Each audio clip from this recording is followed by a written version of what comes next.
അങ്ങനെ നമ്മുടെ നയനയ്ക്ക് അവാർഡ് കിട്ടുന്നത് അനി ഇങ്ങനെ മൊബൈൽ ഫോണിൽ കണ്ടുകൊണ്ടിരിക്കുകയാണ്. അപ്പോഴാണ് അനാമിക അങ്ങോട്ടേക്ക് എത്തുന്നത്. എടാ, നീ ന്യൂസ് കണ്ടെന്നല്ലേ പറഞ്ഞേ? എന്നിട്ട് അതിന്റെ ഇടയ്ക്ക് എവിടെയെങ്കിലും വലിയമ്മനെ കണ്ടോ? ആ, അങ്ങനെയാടാ. അന്തസ്സുള്ളവരാരും ഇതൊന്നും കാണാൻ പോകത്തില്ല. അങ്ങനെ ഭാര്യയ്ക്ക് വേണ്ടിയിട്ട് കാല് പിടിക്കുന്ന സ്വഭാവം എൻ്റെ ഏട്ടനില്ല. അതുപോലെ തന്നെ അർഹിക്കുന്നത് മാത്രമേ കൈക്കലാക്കാവുള്ളൂ എന്നാണ് എൻ്റെ മുത്തശ്ശനും ഞങ്ങളെ പറഞ്ഞ് പഠിപ്പിച്ചിരിക്കുന്നത്. അപ്പോഴത്തേക്കിന് അനാമിക പറയാണ്, രണ്ടു മരുമക്കൾ ഈ വീട്ടിലേക്ക് വന്നതിന് ശേഷം ആ മുത്തശ്ശന്റെ വാക്കുകളെല്ലാം കാലഹരണപ്പെട്ടു എന്നിങ്ങനെ അനാമിക പറയാണ്. ഏട്ടത്തിക്ക് അവാർഡ് കിട്ടിയതല്ലേ, എന്നാ പിന്നെ അത് ചൂടോടെ അനിയത്തിക്ക് അയച്ചു കൊടുക്ക്. കഴിവുകെട്ട നീ കഴിവുള്ള എൻ്റെ ഏട്ടത്തിമാരെ കണ്ടുപഠിക്കുക എന്നിങ്ങനെ അനി പറയുക കേട്ടോ. അതുപോലെ അനുസരിക്കാനും. അപ്പോ അനാമിക അങ്ങ് ദേഷ്യം കലി കൊണ്ടിട്ട് പറയണം കേട്ടോ, അത് നീ വേറെ ആരെങ്കിലും കെട്ടിക്കൊണ്ട് വന്നിട്ട് അവളോട് പറഞ്ഞാൽ മതി എന്നിങ്ങനെ ദേഷ്യത്തോടെ പറയുകയാണ്. വീട്ടിൽ വളർത്തുന്ന മൃഗങ്ങൾക്ക് കൊടുക്കുന്ന സ്നേഹം പോലും അല്ലെങ്കിൽ ആ ഒരു പരിഗണന പോലും ഞാൻ നിന്റെ ഏട്ടത്തിമാർക്ക് കൊടുത്തിട്ടില്ല.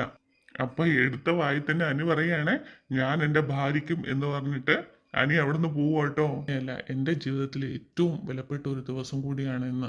അതുകൊണ്ടാണ് എനിക്ക് അമ്പലത്തിലും പോകാൻ തോന്നുന്നത്. ഞാനും കൂടെ വരായിരുന്നു അമ്മേ എന്ന് പറയുക. അപ്പോൾ ദേവയാനി പറയും, വേണ്ട മോളെ, വെറുതെ എന്നെത്തിന് ആദർശിൻ്റെ സംശയത്തിന് ഇട കൊടുക്കുന്നത് എന്ന് പറഞ്ഞിട്ട് നയനെ കാറി കയറി പോവാണ്. ഇപ്പോൾ നിനക്ക് മികച്ച അവാർഡൊക്കെ കിട്ടിയില്ല, അതുപോലെ തന്നെ മികച്ച ഡിസൈനറായിട്ട് മാറുകയൊക്കെ ചെയ്തല്ലേ? അതൊക്കെ സന്തോഷമുള്ള കാര്യമാണെങ്കിലും എൻ്റെ ജീവിതത്തിലെ ഏറ്റവും പ്രധാനപ്പെട്ട നിമിഷം എന്താണെന്ന് നിനക്കറിയുമോ?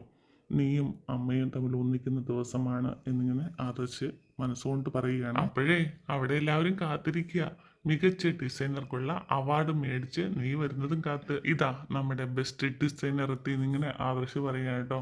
അപ്പോൾ ആദർശ് പറയുകയാണ്, ഇത്രയും നാളും നമുക്ക് അവാർഡ് കിട്ടിക്കൊണ്ടിരിക്കുന്നത് ബെസ്റ്റ് സെയിൽസിനായിരുന്നു, എന്നാൽ മികച്ച ഡിസൈനർ എന്നുള്ള അവാർഡ് ഇത് ആദ്യമായിട്ടാണ് കിട്ടുന്നത്. അതുകൂടാതെ തന്നെ ഇത് എൻ്റെ ഭാര്യയ്ക്കും കൂടിയാണ് കിട്ടുന്നത് അറിയുമ്പം അതിന് ഇരട്ടി മധുരമാണുള്ളത് എന്നിങ്ങനെ പറയുകയാണ്. അപ്പൊ അബി ഇങ്ങനെ മനസ്സിൽ വിചാരിക്കുകയാണ്, ഇത് അമ്മ എങ്ങനെ സഹിക്കുന്നു എന്തോ എന്നിങ്ങനെ പറയും കേട്ടോ. സാറിന്റെ ഭാര്യയ്ക്കും എന്തെങ്കിലും കഴിവുകൾ കിട്ടാതിരിക്കത്തില്ലല്ലോ. ഞാനിപ്പോൾ പറഞ്ഞതാണ് അവൾക്ക് ഏറ്റവും മികച്ചതായിട്ടുള്ള കഴിവുകൾ. ഇനിയിപ്പോൾ 7-ാം മാസത്തിൽ അവളെ കൂട്ടിക്കൊണ്ട് പോയി കഴിയുമ്പോൾ എനിക്ക് ഇത്തിരി സമാധാനം കിട്ടും. അപ്പോൾ പവിത്ര പറയുവേ, ഇനി പോയിട്ട് വരുമ്പോഴത്തേക്കിനും കുഞ്ഞൊക്കെ ആയിട്ടായിരിക്കും മേഡം വരുന്നത് എന്ന് പറയും കേട്ടോ. അപ്പോൾ അഭി പറയുകയാണ്, ആ, 50,000 രൂപയുടെ ശമ്പളക്കാരൻ ആ അമ്മയും കുഞ്ഞിനെ എങ്ങനെ നോക്കുമെന്നാണ് എനിക്ക് അറിയാൻ വയ്യാത്തതെന്ന് ഇങ്ങനെ പറയുകയാണേ.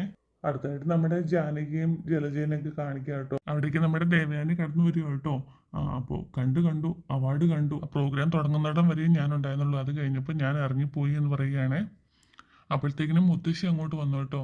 അത് മോശമായി പോയി ദേവയാനി.